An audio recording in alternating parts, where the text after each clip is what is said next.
Ladies and gentlemen, we've lost our third. I don't know what happened, but This is his show. welcome back. What we're doing. Welcome back to the podcast. This is going the JC route. I'm JC. The boys are here, unfortunately. Actually, I liked it better when he wasn't here, so I'll get him out of here. But no, gotta stop that, please. Hey, we We're can't back. do that. We're happy to be back. Thank you guys for watching. Thank you guys for listening. We had a good week last week. Let me tell you, you guys, the viewers loved the concept from last week. And so, as we mentioned previously, last week we did Oklahoma Sooners. This week we are taking a deep dive into, in our opinion, our 5 most impactful players on the Texas Longhorns this week. And the exercise is really interesting because we have the perspective of a Texas fan, the perspective of a rival fan, and then the perspective of an outsider who's just a college football fan. Yep. So, I did 50% of the work this time. Fair. So, More than last week. Yeah. well, last week we actually had a really good kind of dichotomy. We didn't have too many overlapping Oh, players. you know what? Week, In that case, I'm not going to say much this year. This week we may have a little bit more overlapping, but it's really gonna be fun, and I'm super excited to get into it. So I don't want to hold people waiting, man. You know, as the resident Oklahoma fan, I started last week, so I will allow the resident Texas fan to lead us off this week. I appreciate it, sir. Who is your most impactful player for the Texas Longhorns leading into 2023 season? Just here, it's the roster. It's the whole roster. I have waited. You know how long I have waited as a Texas fan to have this type of roster? Like, honestly, I feel like you in recent past. I think I was telling you that too just a few moments ago. Hold on. Yeah. This is an argument I don't understand. Yeah. Because for the longest time, Texas has continually had a higher ranked recruiting class than Oklahoma. Mm-hmm. But Oklahoma's the poverty program that can't recruit. And all of a sudden you feel like our roster, how does that math add up? So, for the longest time, the math ain't I thought Texas recruiting actually did a good job. It was the coaching that was translating to the field that I think it was the culture. That's what I was. I mean, I've mentioned it before. Texas has a culture problem. They do. They don't have a recruiting problem. The culture problem is you recruit to the city of Austin, and when you do that, you get players that cares about partying on 6th Street and girls and drinking. But now, if I may, I think it's one thing to have some of those rosters. There were holes in it, and that's the part that I didn't really like. It was getting people we didn't need. But now this is one of the more complete rosters that I can honestly remember as a Texas fan since I've been around since 05 to 09, give or take. So I like it. But without further ado, the first player that I have most impactful that comes to mind is obvious. It is my quarterback, Quinn Ewers. Interesting. Yes. First and foremost. Now, if I must be honest, you can look at our whole quarterback room, and it's great. I have waited. This right here. I have waited so long to have a competent quarterback room. You've got Quinn Ewers, Malik Murphy, some called the second coming of Christ, Arch Manning, and Charles Wright. But Quinn Ewers, number one. He might not be the best player on the field, but in my opinion, he's probably the most important to making this offense click. He doesn't have Bijan this year. He doesn't have Rojon this year. He has a solid running back room, but it's going to be more on his shoulders this year versus then relying on Bijan and Roschon to move the ball down the field. That being said, this year compared to last year, he has a lot of more weapons at his disposal this year. But he just needs to be able to get the ball to tools at a more consistent basis. But adding people like A.D. Mitchell, Jonte Cook the second, who's going to be our true freshman this year, Isaiah Nair is going to be healthy, and it's going to be great. So I think Quinn Ewers is number one. What do you think, sir? I actually love this because I did not name a quarterback on my list at all. What you talking about, Willis? So I didn't name a quarterback on my entire list for Texas. Do we need to go back to last year? No. So I'm this curious. has nothing to do with this has nothing to do with the quarterbacks, because Quinn Ewers for most of the season, when he was healthy, he was good. I mean, we saw what he could do early in the season, especially against Bama. Before they should have, if he doesn't get hurt, they probably beat Bama. And the thing is, we saw as the season progressed, he got progressively healthier. He was still good, but he was relatively inconsistent. Yep. And just naturally, as you get more experience, that consistency comes with experience. So I feel pretty confident in what we can expect out of Quinn Ewers. And so that's why I didn't name him on my list. My first player and or players on my list is actually the combination of Jonathan Brooks, Jaden Blue, Keelan Robinson. I mean, you could throw CJ Baxter in there, whatever. The running back room. Because I feel that even though Quinn was solid last year, the bigger miss in the offense is going to be the whole new look of the running back room. I mean, you're getting rid of an All-American and 2 draft picks total, 2 leaders on your team. I mean, you're losing Bijan Robinson, you're losing Roschon Johnson. Your whole running back room is going to look completely different. And I totally get there's a bunch of excitement around CJ Baxter, but the reality of it is he's a true freshman, right? And I mean, for all intents and purposes, he could very well be the next coming of Bijan Robinson, right? That's what he's hyped to be. You don't get named the number 1 running back in the country for no reason, right? The problem with it is what happens if he doesn't pan out right away. True. You've got 3 other running backs I named where Jonathan Brooks was spotty on the back end of the season. Now, I know he was kind of injured off and on, right? So he was. We may not know. I mean, Sark doesn't trust Jaden Blue at all. Like, he got no touches in the bowl game when he talked him up the entire week before the bowl game. And then Keelan Robinson, who's a solid kick returner and third down change of pace back, but it doesn't seem like Sark trusts him on a regular down basis.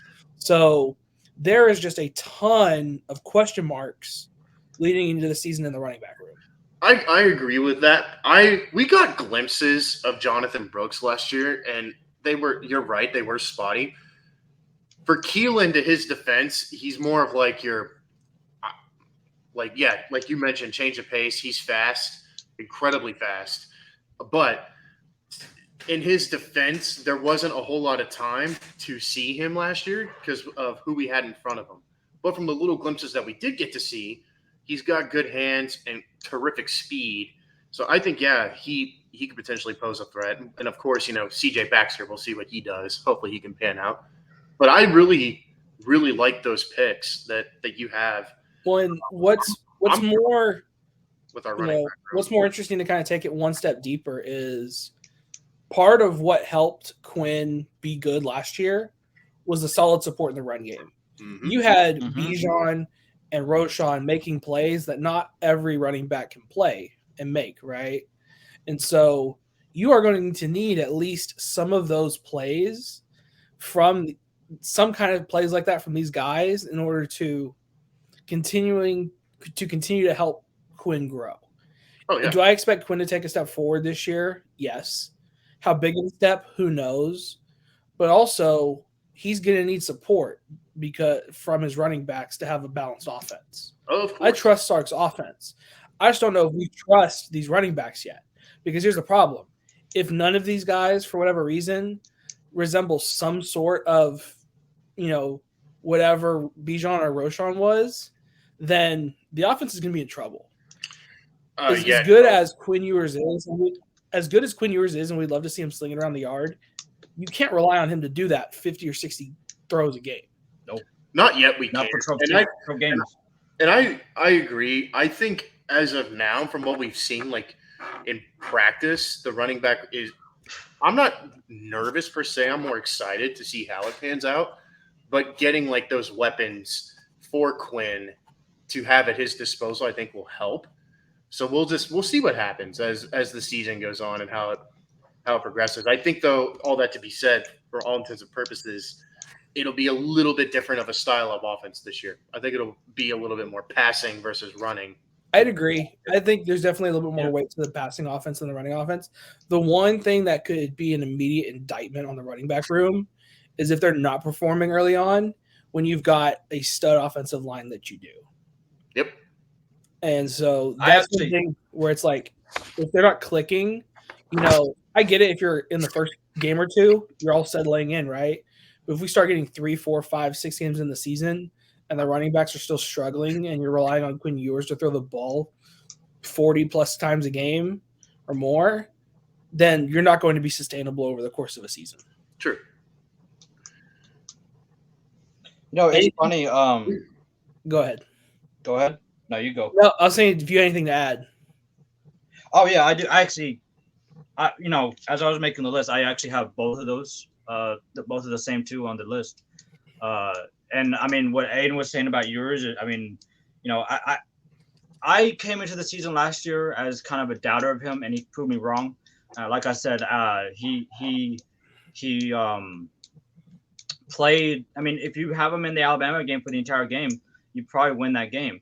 Mm-hmm. But now, as you said, without Bijan and without Roschon, now it's his turn.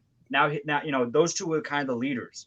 Now he's the leader of that team, and he's going to have to show that he can improve and he can be consistent. Because, like you said, he was inconsistent at times. So he's going to have to take that next step forward and continue and be more consistent. And then to what JC was saying about the running back room, I didn't put all the running backs.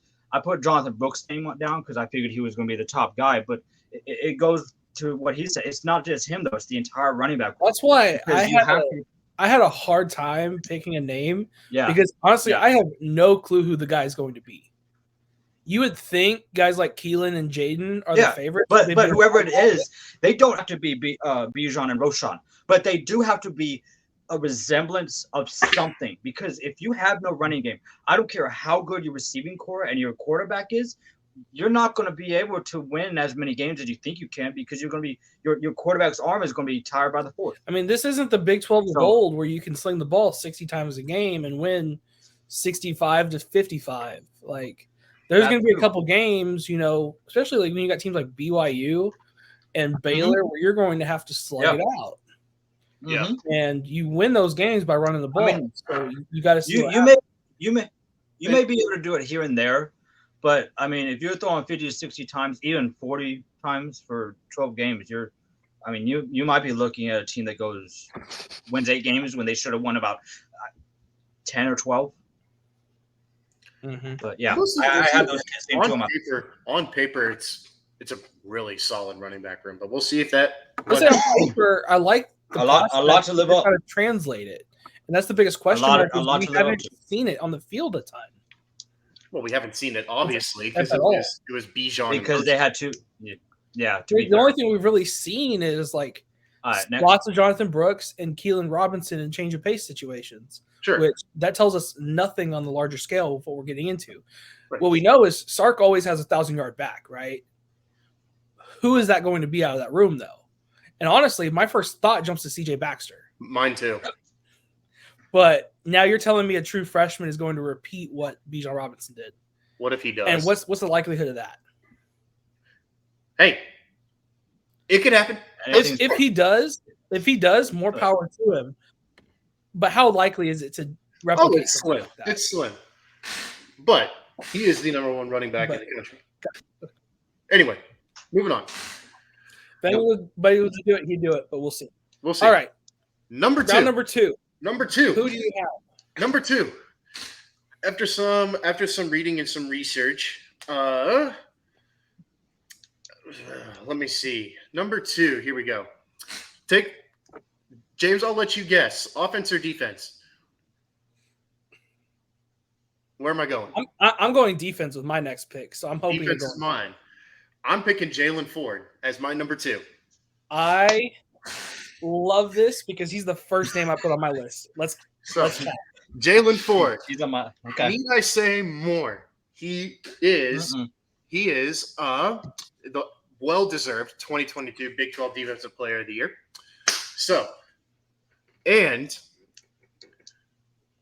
I don't need to say anything else. No, I'm kidding. No, he is number 2 on my list. He had a great year last year, and I think now with the departure of DeMarvion Overshown, like Cowboy now,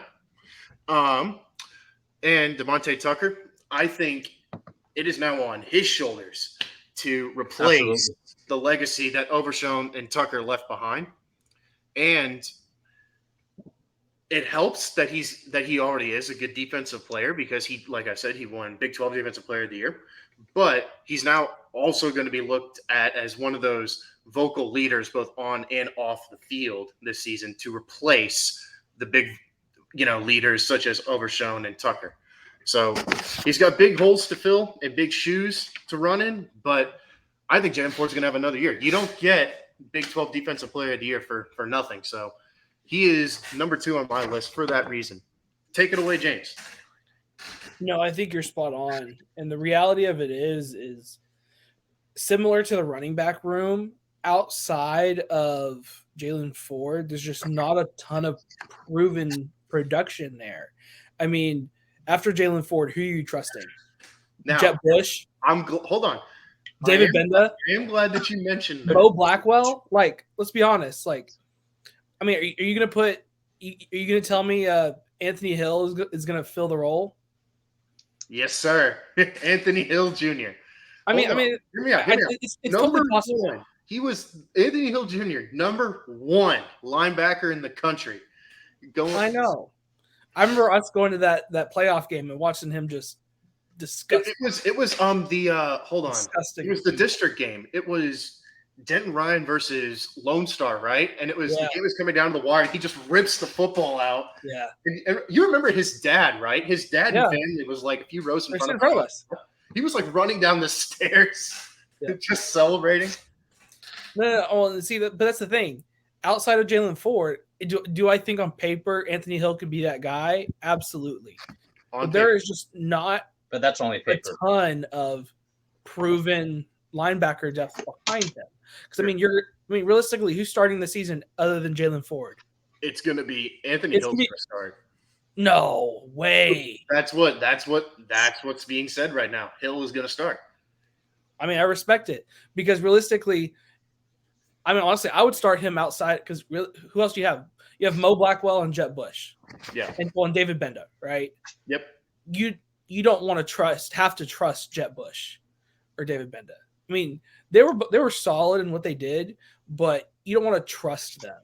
And so kind of outside of the depth, outside of the depth issue, you need Jalen Ford to be your star in the middle of that defense. Agreed. And kind of like you mentioned, the pressure's on him even more now that people like DTD is gone, and especially Overshown, who was definitely the star of the defense last year.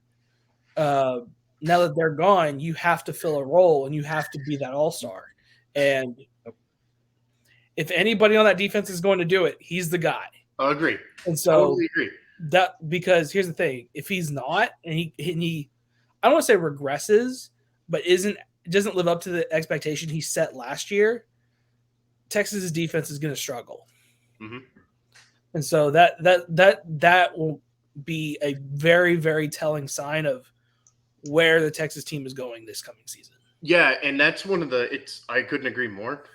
If there is a weakness on our defense, it is the lack of depth in the linebacker position, just because no one is outside of Ford is proven yet, because everyone else is still so young, right? Like what you were mentioning.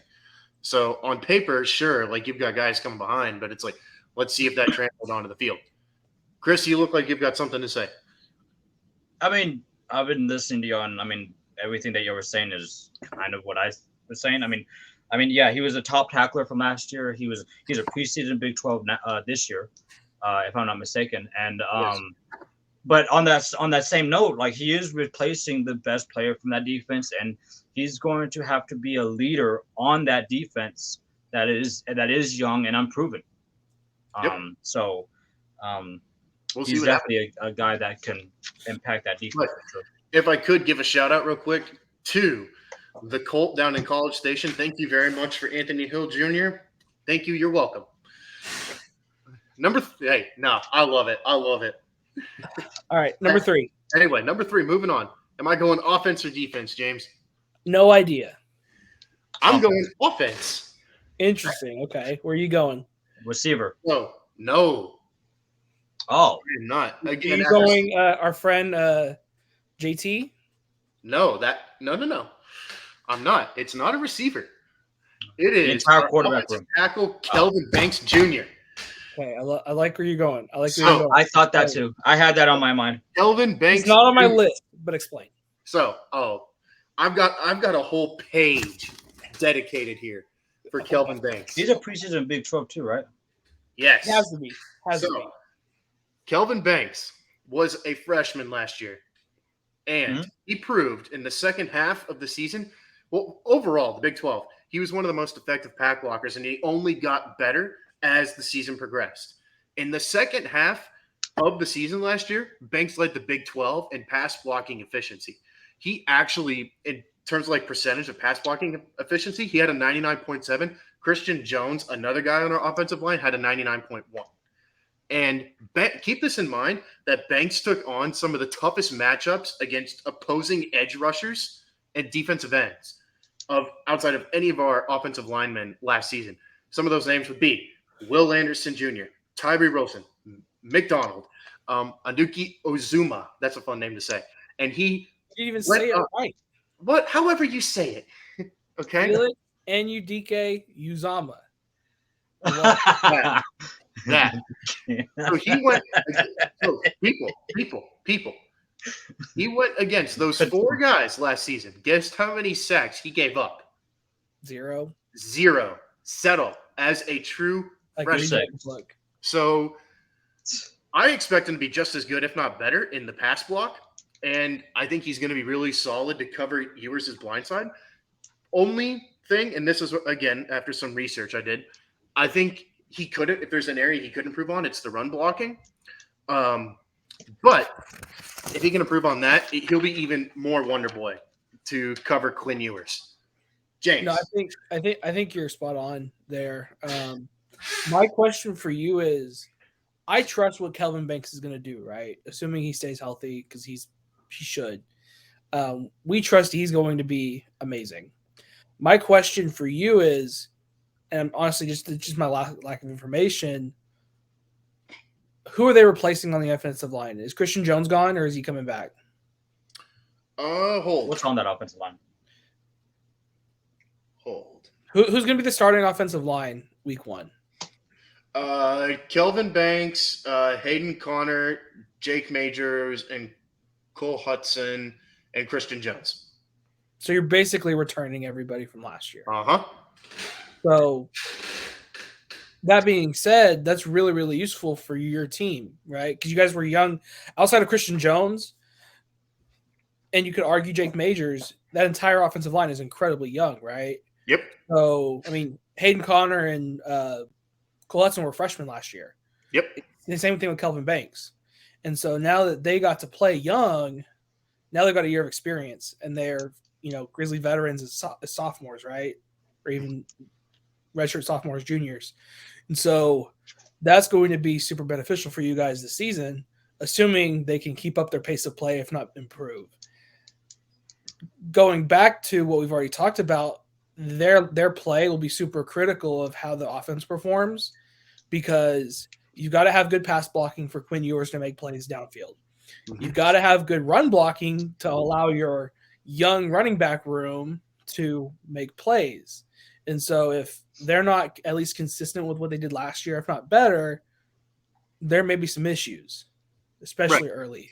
And last year with how young that offensive line was, they did, like I said, they did pretty dang good considering they're their very game, good. and they're all returning, which in turn is going to be a domino effect that'll help the running game, which is young and new.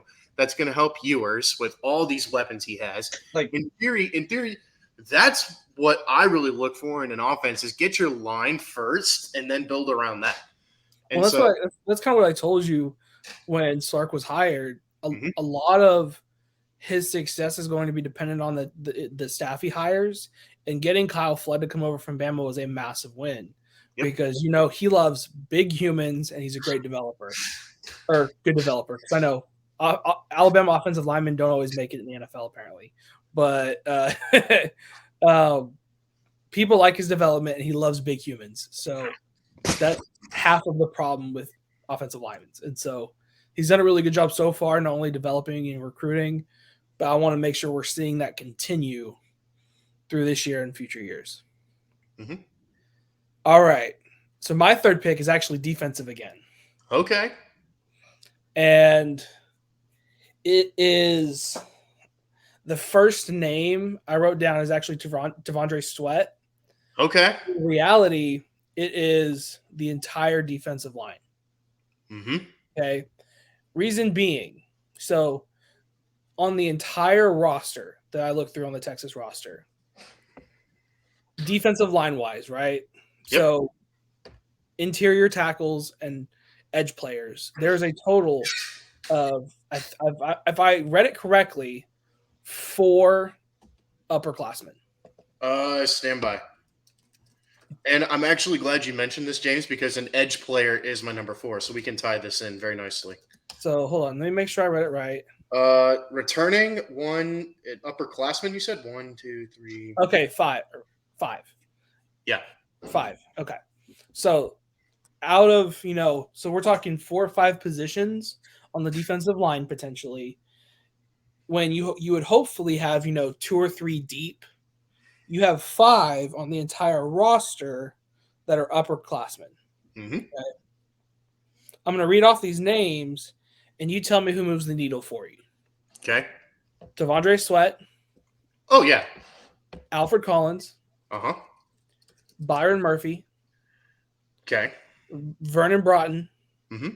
And Barron Sorrell. Mm-hmm. Okay. This year, you have no more Keandre. Nope. No more Moro Jomo. 2 guys who, Keandre was a staple for years. Moro, he came over and did solidly, but he got drafted this year, right? So that's big time. You don't have those staples anymore, right? Devondre's had his moments. Cool. Alfred Collins, for being a 5-star, hasn't really done much. Yet. He's flashed in a couple places. Like he flashed in the Alamo Bowl against Colorado a couple years ago, but you haven't seen much. I don't know if you can keep saying yet. He's a senior already. Well, I know, but he also... How long are you going to give this guy to keep saying yet when he's a senior? I get he was a 5-star prospect, but he's a senior, and he's done fuck all so far. This year. Okay. Byron Murphy. I mean, this season has news. So hold on, keep going. Let me finish. Sure. Byron Murphy. Okay. Vernon Broughton's done nothing. And Barron Sorrell is your best pass rusher on the edge. So Barron Sorrell is actually my 4th guy. Okay. So I brought this up because whenever we talk about a defense, and I had the same argument last week with Oklahoma, your second and third levels of the defense can do nothing without the front line. Okay. Mm-hmm. And so this year, where Texas is replacing people in the linebacker room, we've already talked about that. They're replacing 2 starters on the defensive line. They have a bunch of people that have gotten their spots here or there, other than Barron Sorrell. He's probably been your most consistent one. Other than that, you've got Alfred Collins, who's done nothing. Vernon Broughton, who's been mediocre at best. Byron Murphy's shown a couple flashes, but still not really anything. And Devondre Sweat, who is your most experienced player. You are replacing those starters with a bunch of unproven talent. You like the room. You like what it looks like on paper. But there's not a lot of depth there, especially in the edge room. Outside of Baron Sorrell, nothing scares me. I'll be honest. Not even Colton Vasek? No, because dude, you're looking at true freshman Colton Vasek, sophomore Ethan Burke, Baron Sorrell, Jamon Tapp, Justice Finkley. Well, here's why I picked. Finkley and Tapp did nothing last year. Ethan Burke's still undersized, and Colton Vasek, as good as he was in high school, he's a true freshman. Okay, so outside of Baron Sorrell, Ethan Burke. Disagree. What? Ethan Burke is 6'7", and sure. He's not undersized. But in terms of Baron Sorrell, that you're not wrong. Like on paper, it looks great, but they do. That is one of the things that they're going to have to prove this year is pressuring the QB and getting some type of penetration on the defensive line. Don't disagree. It's the same argument I made last week. If your defensive line cannot get pressure on the opposing quarterback, your linebackers and secondary are going to struggle because you're forced to cover longer each single play. Okay. Mm-hmm. And so that'll cause problems for your defense. Correct. We like and trust what's going to happen on Texas's offense. I honestly don't think it's being talked about enough. The red flags Texas defense has. Oh, yeah. I couldn't. The talent on paper is awesome. The reality of it is there's very little proven production coming into this season. For sure. Outside of a couple players.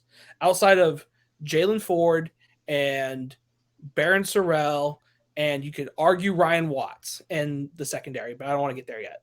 So it's going to be absolutely critical for Bo Davis to get this defensive line in shape and in a position to rush the passer and get tackles for a loss and sacks, or it's only going to, exponentially give more and more troubles to the second and third levels. For sure. Don't disagree. And I trust Bo Davis with my life. I like what he's Get done. off this bus. What? I'm tired of this shit. Get off this bus. No, I love Bo Davis. The rant he had after Iowa State a couple years ago. I love Bo Davis. I love his energy. I love his passion. If only he had the personality of Terry Crews, I could say. But I think, and that's for the exact reasons you just said. I think you're spot on. And that's like the challenge for both of our teams, specifically Texas this year, though, is getting that pressure on the defensive line. On paper, great, but you got to go prove it now.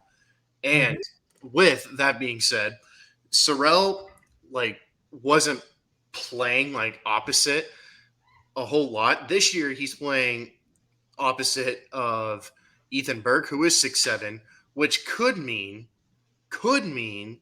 that he will get more opportunities to come home and clean up those plays, more so than he had chances to last year. And in the spring game, we could clearly see that he got bigger and more agile in between last season and this season. So I think he could be one of the best edge rushers in the Big 12, but you're not wrong. You're 100% correct that we now need to go see that on the field. So don't disagree. Chris, you got anything? Going back to the Christian Banks thing, I didn't have him on my list, but he very easily could have made my list. Going back to Kelvin Banks, Jesus Christ. We were just there. We even asked you. No, you didn't. Y'all went straight to his. Well, then raise your hand. Okay, y'all were going to see that. But I mean, yeah, like I said, he was going to. We're waiting. You know what? I'm done. Okay. Good. It worked. Good. Go ahead. Good. What are we doing? We need to talk. Anyway. Anything else you want to add on Baron Sorrell? No, I think he's going to do better this year, but we'll see. I think he's going to do better for the sole reason he's playing across on the opposite side. He's primed to be that guy on the defensive line. I think it happen. Yeah, if they're going to look to him to be the guy, and he has to be the guy, or there's no other guy. Right. unless somebody breaks out. Unless somebody breaks out, right? Which I in your opinion is Alfred Collins, but I haven't seen it. Right. And the one saving grace is, I mean, they have to step up and prove it, but I would rather upperclassmen be there to try and prove it than underclassmen. Obviously. Got you. I love this conversation because it just builds my argument for my fourth player. So, I just named my fourth player. Yeah, that's why I love this rolling into it. Okay, because go. my fourth actually its position group is the DB room. I've covered all three levels of the defense here because obviously I trust what's going on in the offense minus the running backs. The secondary is the next level. This is probably of all the levels of the Texas defense, this is probably the room, kind of like Oklahoma, I feel the best about. Yep. That being said, we saw that they were inconsistent last year, right? Mhm. I mean, there's just places where there's penalties and lapses of judgment and different kinds of things like that. I mean, but you're returning Jahdae Barron, you're returning Jaron Thompson, you're returning Ryan Watts, who I love. Yep. And then you bring in a guy like Jalen Catalon, who, assuming he can be healthy, that's a big assumption, apparently. Thanks, Chris. That's a huge assumption. Like I literally put him on my list specifically because of his, like, he was at Arkansas, he was a all freshman, and then he was preseason All-American, I think. And I think he missed basically 2 years. So if Jalen Catalon's on the field, they have enough respect for him, the media does, to make him great. Now, whether or not he can put it on the field, that remains to be seen. But if it's based off of what he did in his freshman year, he's going to be really good. But the thing is that, can he stay healthy? And then I put King Crawford as well. I like it. So I kind of interrupted you. I like it. Sorry, I kind of interrupted JC. And James, since we were talking about Jalen Crawford, I have, in terms of the secondary, and later on in some honorable mentions, I actually have Ryan Watts and Jahdae Barron in there as well. Because so similar to the defensive line, for what can be anywhere from 4 to 6 DB spots, you've got a total of 6 upperclassmen. Yep. You've got Barron, Thompson, Catalon, Crawford, Watts, and the transfer from Wake Forest, Gavin Holmes. Yep. So you've got your first team settled. What's going on after that? Which is actually really interesting because I love a lot of the young talent Texas has in the secondary. The problem is none of it's proven. Well, yet you got to give them time, right? But here's the thing: this isn't necessarily a problem for this year, but could be leading into next year, where your first line or your first team in the secondary is going to be really, really good. This year, unless they get some good reps, they're going to be very inexperienced going into the 24 season. Agreed. Where they're going to need to take that year to build and then build towards the 25 season, right? Agreed. And so there is a really interesting scenario going on in Texas here where you likely trust a lot of your first team, upperclassmen secondary players. If they get hurt, you've got a ton of inexperience behind them. Or if, the first team isn't performing, you got a bunch of inexperience behind them. So you better hope that your first team secondary is working, or you've got a lot of young talent that you have to develop really, really quickly, which that's nice because if they're able to, they get playing time, they're going to be better next season. But that doesn't help this season. Right. No, and so our conversation is focused around this season, right? Right. And it's things like that can take you from a 11-1, 10-2 team to an 8-4 team or worse really quickly. Agree.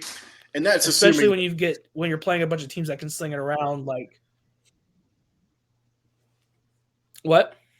Well, no, I don't disagree. So hopefully, to your point, they stay healthy because just like with Oklahoma, right?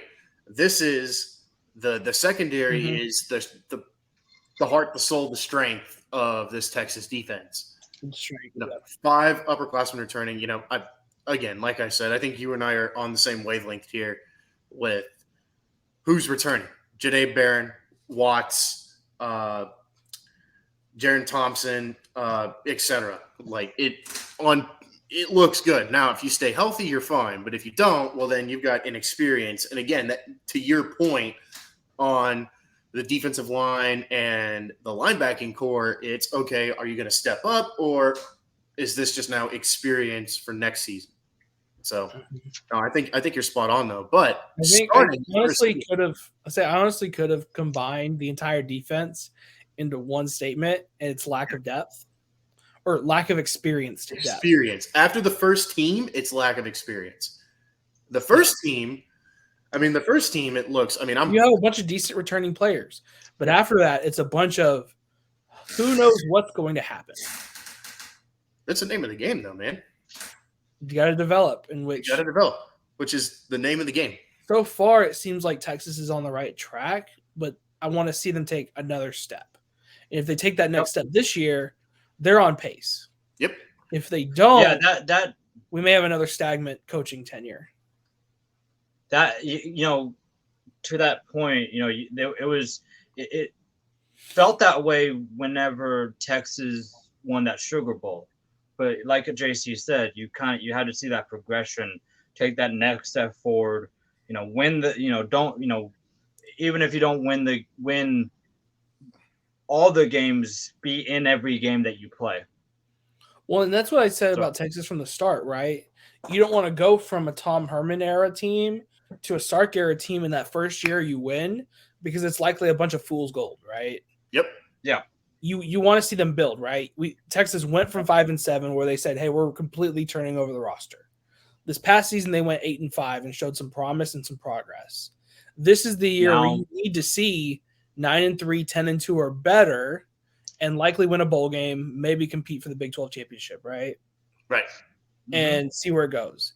The question after that is, if you get to that point, the year after that's difficult, right? Because we're going to the SEC. But realistically, you need to see another similar season to say, hey, okay, we've made it. Because if you go from, 10-2, 10-3, 11-2 in your final season in the Big 12 to 5-7 in the SEC, now we get it. SEC is more difficult, right? But that is a big drop for what you could argue is a favorable schedule for Texas in its first year in the SEC. For what you can consider favorable in the SEC, it's favorable as it stands now. Right. I've made this argument. I think the Big 12 is just as hard in football to compete in. I can't say that. I think SEC is very much clear as the best conference. Oh, sure. But I would say it's the most prestigious. I don't know if it's the most. I feel as it stands now, the Big 12 is fully cemented as the third best conference. I would agree with SEC, Big 10, I like what Chris said. I like what Chris said. It's the most decorated, at least with the SEC. Best? Prestigious. I don't know. Prestigious, yeah.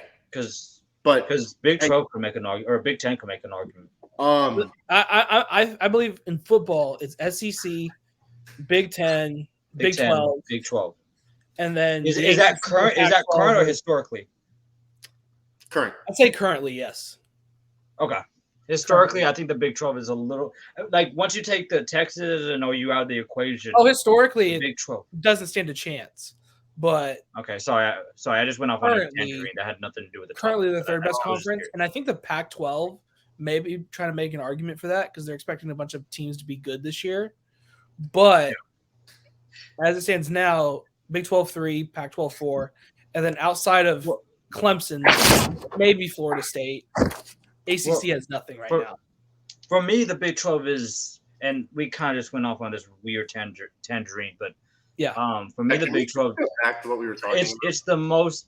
Well, we're on this topic right now, but it's the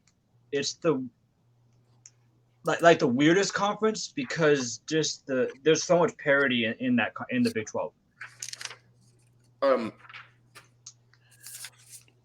Anyway, going back to what we were talking about, that all you got to say though? Player number 5 on on a secondary. Yes. Okay, Yes. my fifth guy, and I was gonna pick just one person, but Goodness. What the hell? what? What was that crashing noise? I didn't hear crashing noise. Sound like somebody was fidgeting on a. All right, carry on. Okay. Yeah. Anyway, so I was gonna pick one person in this, but I changed my mind about 5 minutes ago. So the fifth player on that I think is going to stand out is back to the offense is my guy Xavier Worthy, along with the rest of that just totally awesome depth-filled wide receiver group. Particularly I like where your head's at. particularly Xavier Worthy. We are going to need him if Texas wants to meet their full potential. Xavier Worthy, when healthy, is, for lack of a better term, too dangerous. He is scheme versatile, and he is right now like projected to have a big bounce back year for Texas. The second half, I didn't know this until I researched it. The second half of last season, he was actually playing with a broken hand, which explains the lack of production we saw. But outside of that broken hand, he outside of 100 receptions, he only dropped 4. But here's one interesting stat that I did find was Xavier Worthy is the only receiver in the Big 12 in the last 2 seasons to register more than 1,700 receiving yards and 20-plus touchdown catches.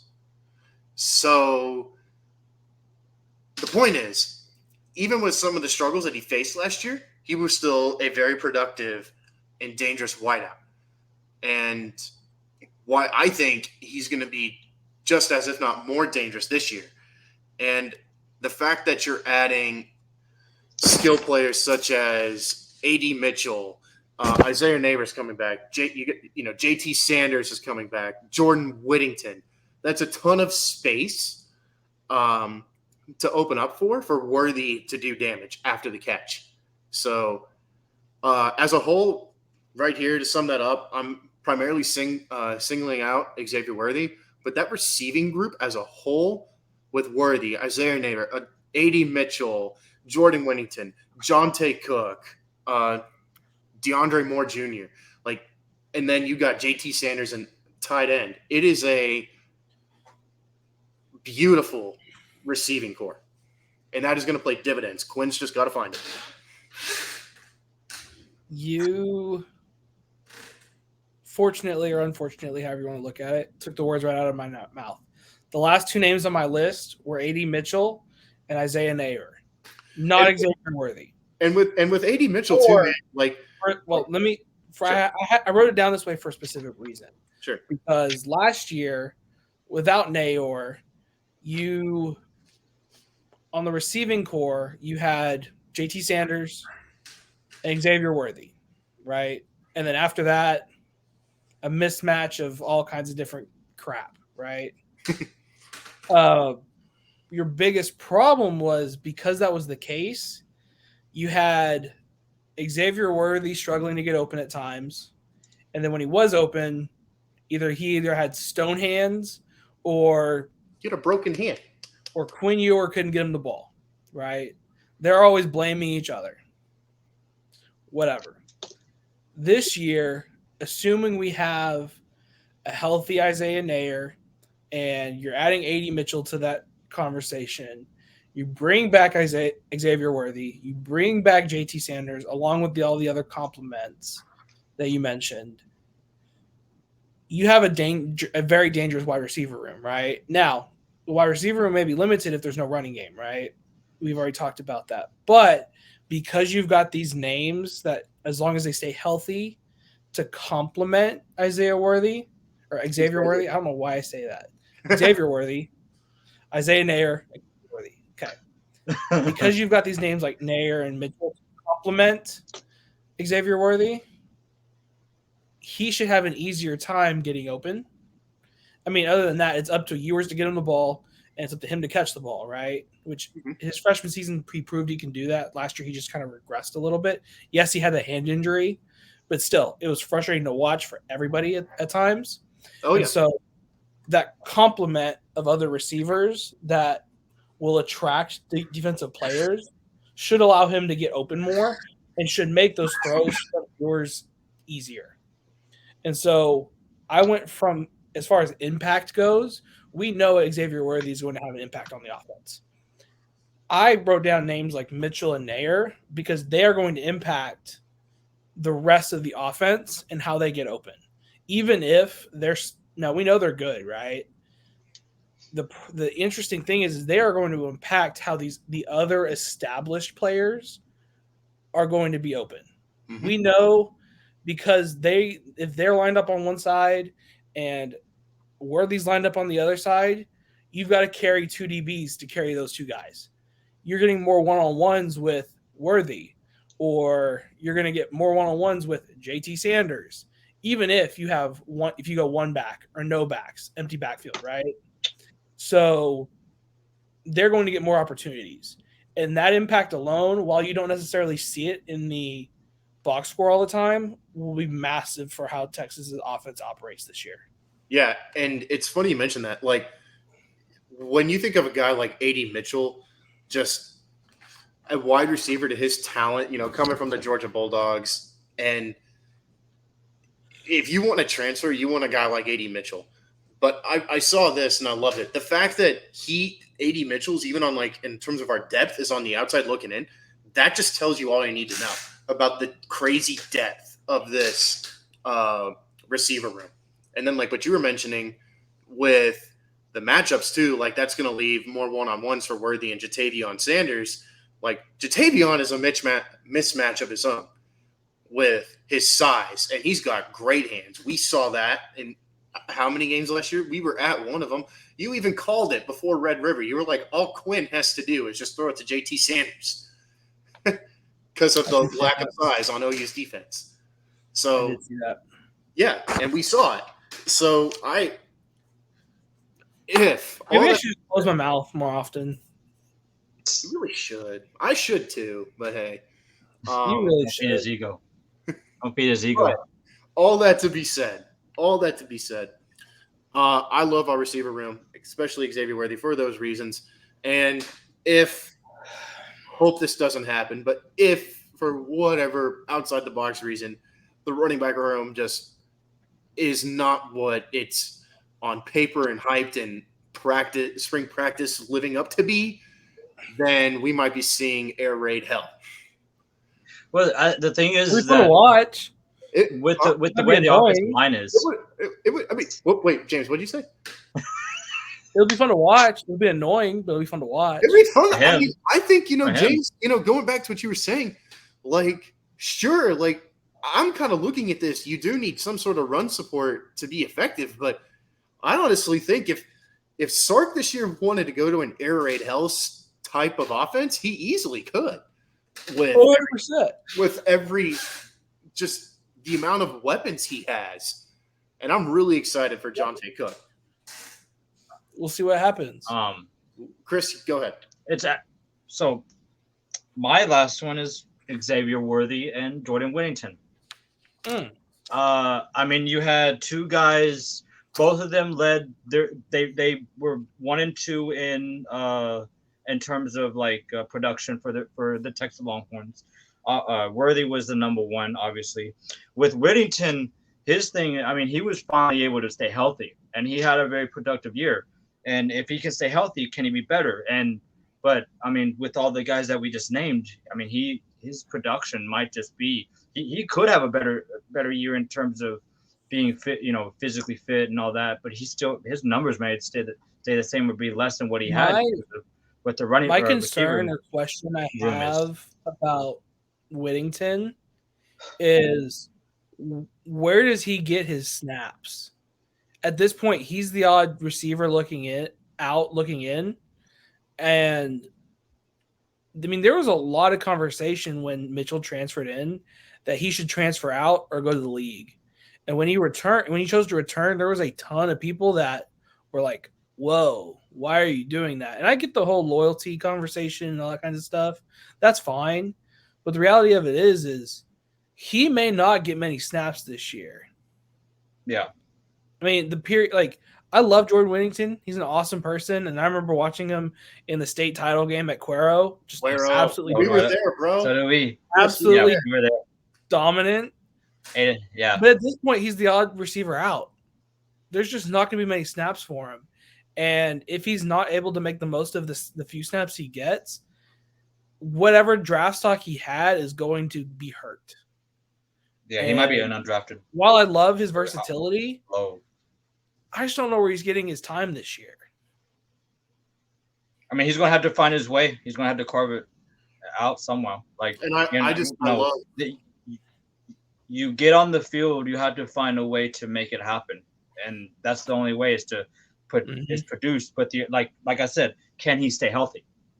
That's the big question. So we'll see what happens and how they choose to line them up. But just the depth as a whole, I love. All that to be said, I love the roster. Sure, every roster has some question marks, but all in all, I love who's returning. A lot of upperclassmen returning. Yeah. Right now, we are the favorites to win the Big 12. James, I'm really looking forward to our game this year. I think it's going to be a lot of fun. But the coaching staff too. I love the staff with what Jeff. I mean, I could name Sark obviously, but what Jeff Banks has done, Choate, Tashard Choice, my man Bo Davis, Kyle Flood. I love it. I love every it. coach. It is what? Every coach, you just love them all. Well, those specifically. Texas. It's been a while. It's been a while since there's been this like heavy of a roster and with a really solid coaching staff. There's always I like to compare it to the Cowboys. Like you're trying to get like a balance scale, and one end is weighing way more than the other, right? That's what it's felt like for the last decade and a half of being a Texas fan. But now going into this season, it's like it feels like it's finally balanced, and now it's just go prove it. Would you agree, James? You just gotta win. You can't. Everything is there on paper. Mm-hmm. Yep. And that's the biggest conversation this year that people are making is, if not this year, when? I know. Because it's there. Texas has experience. They've got talent. They've got a good coaching staff that people trust so far. So if you aren't, winning 10-plus games in the regular season, if you're not competing to win a Big 12 championship, if you're not in that conversation for your New Year's Six Bowl or go to the playoff, this year was a disappointment. Yeah. And I mean, history has shown that's more likely than Texas actually competing for the national championship. But that's the reality of it is, right? Even though history is definitely an indicator of a lot of things, this would be the year for Texas to step out. And we need to see it happen, or there's going to be a ton of questions that need to be answered. Yep. And I know for a lot of people, well, depending on what your opinion is, it'll be fun either way to watch, right? If they're not good, you're going to love everybody sweating. If they are good, Texas fans are going to be annoying, but things will be. I'm not annoying. Oh, God. Kick them off. The point is, if they're going to be good, they'll be obnoxious. If they're not good, they're going to whine. But it's always interesting to see. And so I think Texas this year is a fascinating case study because it could literally go either way. Yep. On paper, they're supposed to be good. They could be good and compete. As annoying as it is from an OU fan perspective, it'll be interesting to see how that would play out.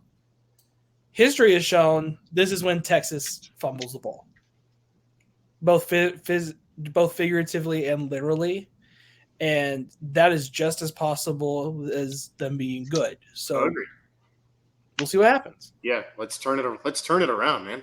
All right, we've been going an hour. I'd say let's wrap her up for final thoughts. We've been going an hour. I thought this was a lot of fun. Again, I thought it was really productive. I thought James, I agreed 100% with your points. Yeah, that's all Wow. I really have. I think our game this year is going to be a whole lot of fun. No Is it doubt. mine? Oh. No doubt. OU Texas will be a lot of fun. I'm looking forward to see. We've heard a lot of things up to this point about how the teams are on paper and how they did in spring ball. I think it's gonna be really fascinating leading up to the season what comes out of fall camp from all the teams because we're not that far away from that, and kind of seeing how the teams get kicked off, the season kicked off, leading into that Red River game where that's kind of our halfway point of the season. So between now and October, it's going to be super, super fun. It's super fascinating. And I'm super excited for it. But because honestly, both our teams can go either way. We could both be really good or we could both be mediocre and everybody's upset. And keeping up with it is going to be a ton of fun. Yep. But yeah. Last word. I think, Chris. Yeah.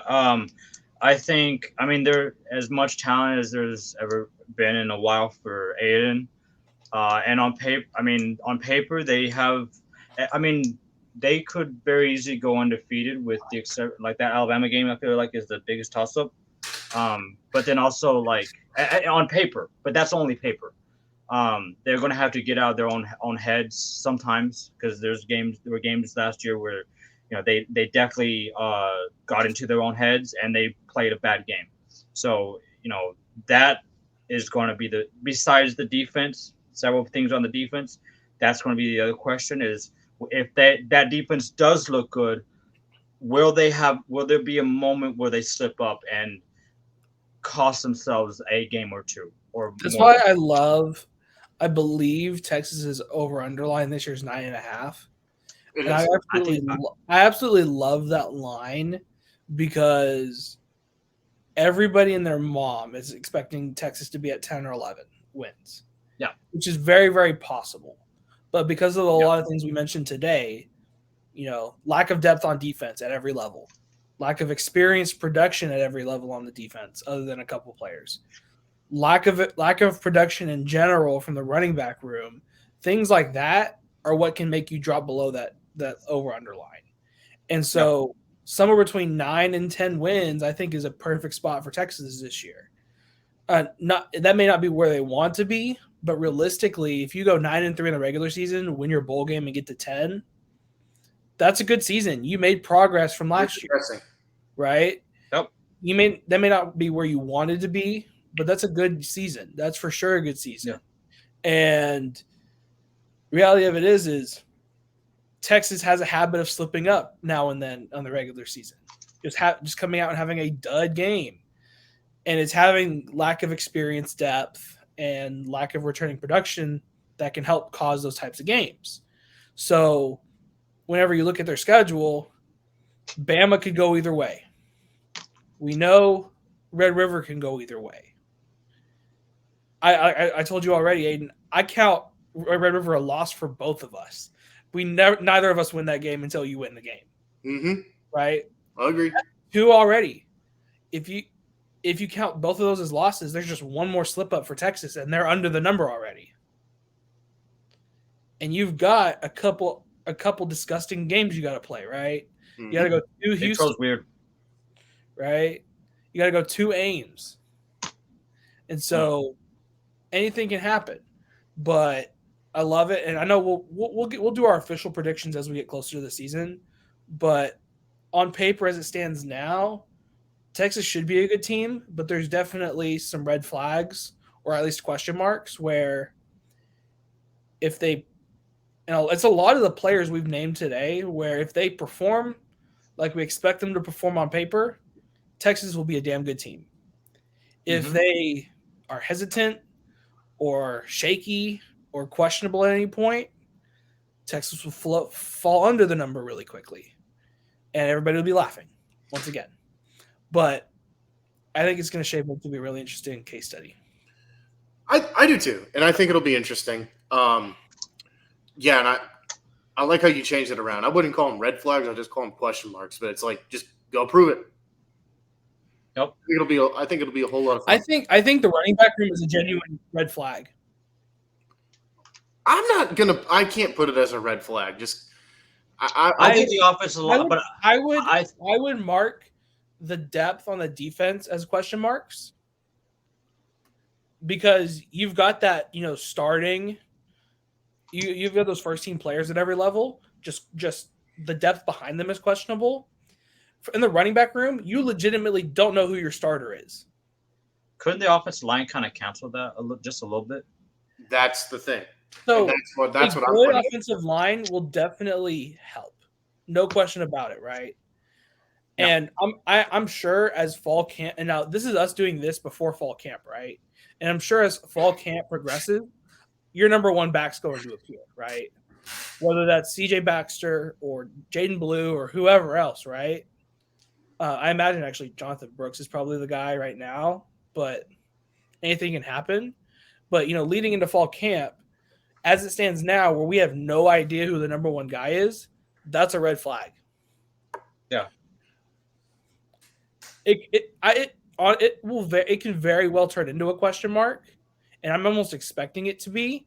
But where it stands now, and we don't know who the starting running back is, and you have a specific lack of experience and production. I don't know what else you can qualify it. It's a red flag. I'd say yellow flag. Yeah. Such a fair weather fan. I'm a realist fan. Okay. All right. I'm gonna leave it there. Fine, I'll go. I don't want to do orange flag. Never mind. Did you just say orange flag? Because it's like the middle between yellow and red, but I don't want to do an orange flag. I'm just gonna leave it there. You guys are stupid. I Okay. had a lot of fun. This was a great episode. Thank you guys again for listening and watching on the YouTube. Next week, Razorbacks and Razorback fans. Mine we will are be covering your team. And I'm Done already Oklahoma. getting mine together. We've done Texas now. My lists. We get to touch Arkansas next week. I think we're going to have a lot of interesting conversation on it, and it's going to be a lot of fun. So make sure to tune in for that. Thank you guys for listening again and watching again. We'll see you next week. Deuces. Rock. Oh, you sucks. Why do we got to do that?